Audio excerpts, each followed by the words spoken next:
I paint in acrylic and en plein air, so I'm outside in the countryside, and I spend a while trying to find the exact kind of spot to paint, and it usually takes me about half an hour to find the right place. I'm waiting for the light, usually in the evening, waiting for the light to just get in the right place, the right shine on the right things, and then I start painting, and a couple of hours later I have to finish, and then I never touch the paintings after that. What interested me about this was this kind of pale blue colour that was in these arches, and then the blue that was reflected in the windows and in the sky and through there. And I was seeing all those blues all at the same time, and that kind of intrigued me. I've got this orangey yellow again, and also trying to get a sense of depth, which this naturally, the perspective on that was easy. That was an easy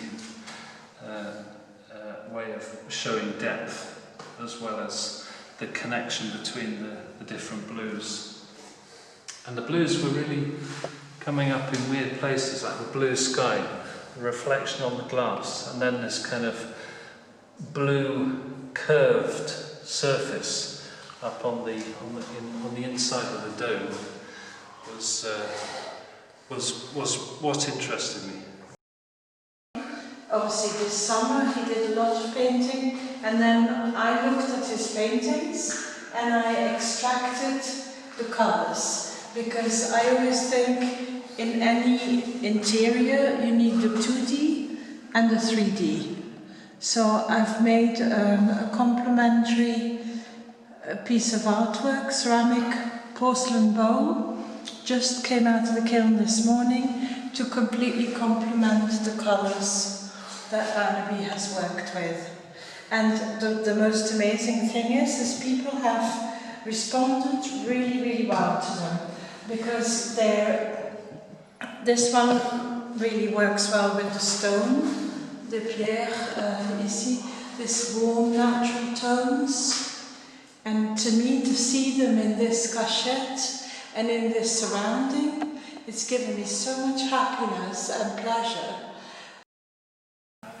I suppose my motivation to paint is colours. I love colours, and when I see colours in the landscape, I want to reproduce them on my canvas. Yeah, what interested me about this painting was that the sun, it was an evening and the sun was just setting, and all of a sudden the sun set on the left hand side, and then it came across the field, and it left this tree in this kind of curious dark shadow, this one here.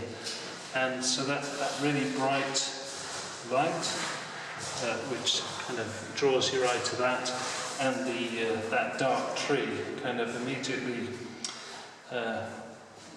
interested me. So it's really the light and the colour that the light produces that's really, for me, the most interesting.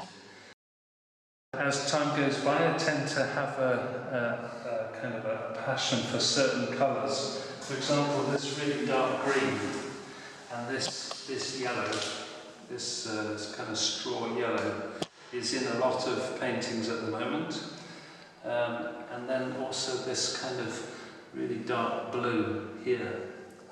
So they seem to come up in a number of places. So if you look at this one, it's another one done about the same side. There's this dark green, this is kind of yellow straw colour. And I don't know what it is, whether it's the time of year or it's always the same light or something, but when I can portray that colour, for me that's makes it a rich, interesting painting. This one also picks up the colours of the painting, especially the sky, because it was just about to start raining, so I had a bit of a a kind of a purple lilac tint to it, because Barnaby had to run away from there because it was literally just starting to rain. But you could still feel the summer freshness. And then when you look at these details, the way this just captures the light, I think it's incredible the way he does that. These colours next to each other, and then that could be an abstraction that I've used in my work, but put a little bit of yellow just there. And the orange, of course, from the roof, just there. And I haven't done a solid band of orange, because he hasn't done a solid orange in the roof tiles. And it's quite a challenge to pick up these colours in a glaze that he uses and mixes himself in his own palette of acrylic paints, because I don't know what these colours are going to look like till they come out of the fire. But you don't have that, see that pink or that blue or that kind of purple or that deep red there or navy blue, but because Barnaby, he sees it, I've brought it out. I've brought exactly this turquoise and that blue out, and that kind of dirty browny pink from the top there with the orange just above it. But I do the rhythm of the bows without really thinking about it. It gives me a thought, because I looked at it and then I said, okay, I'll make a bow to complement this painting. I don't want to hide the painting, but it is an extension of the colours.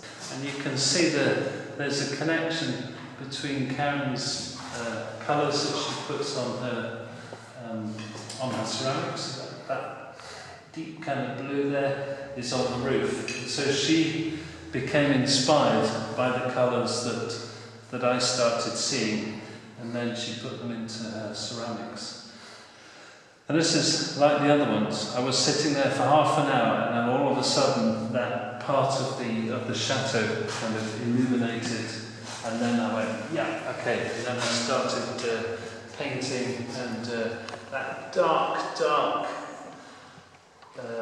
kind of ultramarine blue on the roof, and then that kind of pale yellow on the wall, and this really kind of interesting red colour that kind of developed in this wall. Of course, it didn't look anything like that. I was just taking the colours and trying to get some perspective and interest.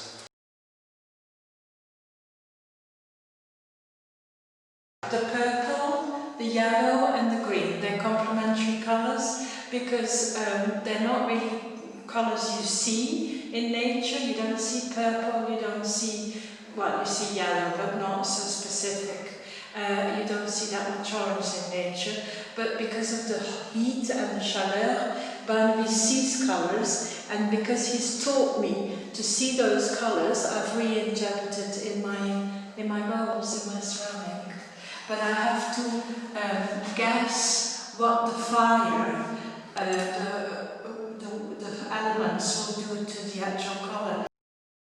They're all lino prints, so I've basically made a linoleum and I've printed it on plaster and I painted it in different layers, and I kept on pouring slip to take off the underglaze colours till I was left with some kind of weathered patina. Because I've always been inspired by the patterns, the religious patterns, the Islamic patterns, the natural inspired, the ferns, the kind of budding, the fading, and all these pieces are related. This one's related to this one because there's a bit of a remainder of this colour on here, and this one's related to that one because actually this was the first, that's the second, so here says no more. This one's related to this one's related to that one because the colours have been remained on the, it's like it's gone through time and through weathering and through aging. And then to have my work in this beautiful little space here, and straight away when I saw this, I thought I know exactly which piece I will bring to complement this gorgeous religious little way of where people used to wash their hands, and it's like a whole ceremony of a religious experience. Because to me, ceramics, it goes way back to, well, I mean, the ceramics was always so very special and influenced by every single thing, and everybody needs a bowl. And to be honest, a bowl is for me a shape for offering and giving, and I think it never stops giving. The light, the glaze, it's timeless, and it will be there as long as this building will be there. It will never ever fade. This beautiful feathery, they're kind of just a bunch, it's just like a bowl of feathers they have at their backs, and the way, it's not really a shape, it's a form, it's not even a form, it's just lines, it's the softness of the line which is really captured. This one is very much of an abstraction. It has just geometrical cubist, it's a cubist painting basically, but it's very, very digital, and it's very modern and approachable to young people. This one is more recognizable, it's more representative of the original Chaumont Chateau, and the composition I think is really striking because it's mostly horizontal, and then there's just a few vertical branches or trees or fences that help you to walk into the foreground, the middle ground, and then the background of the painting, so it really lets you walk in through the stages of the painting.